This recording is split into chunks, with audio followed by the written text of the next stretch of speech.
ang nag-deliver papunta sa bahay nila Pangulong Bongbong Marcos at Speaker Martin Romualdez mag-insert o magpasok ng 100 billion worth of projects sa BICAM.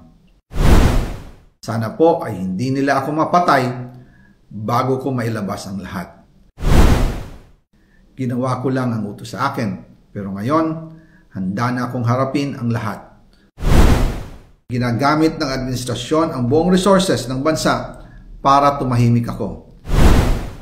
That he will shoot me if I will talk. Gagamitin ako bilang panakipbutas sa kanilang kampanya laban sa korupsyon.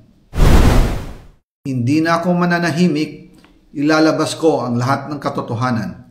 May resibo, may ebidensya, at may pangalan. Kaya ngayon ay hinahamon ko si Ombudsman Remulla kung seryoso talaga siya sa mga sinasabi niya sa kanyang press release na idadamay niya pati si Martin Romualdez kung magbibigay ako ng ebidensya. Patunayan niya ngayon ang pronouncement niya.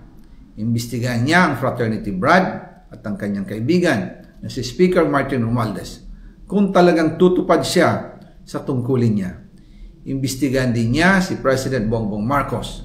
Sabi nga ni BBM nung SONA, let's do it right at mahiya naman kayo, hindi po ba? Nananawagan din po ako sa Senado na imbestigahan ang 100 billion insertion ni Presidente.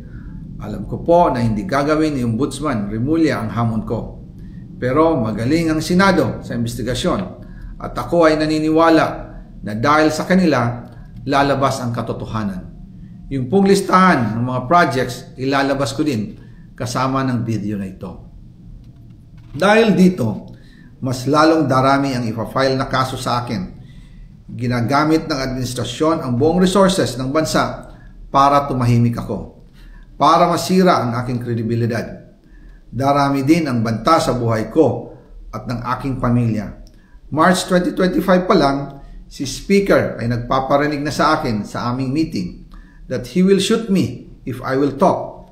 At pagkatapos niyang sabihin sa akin in a phone call na don't come home, we will take care of you, tumawag ulit si Speaker Martin at sinabihan niya ako na pag umuwi ako will be dangerous kasi they might hire someone to do a rob out on me or hire the police to kill me while in jail. Una pa lang ito sa magusto kong ibunyag. Marami pa akong dadalhin sa liwanag. Isa na dito ay yung kay Henry Alcantara, ang DPWH boys, ang sinasabi nilang halaga sa ICI ay 21 billion. Hindi po totoo yan. Ang totoong numero ay 56 billion pesos at yung pong halaga na yan ay kay Pangulong Bongbong Marcos at Martin Romualdez na punta lahat.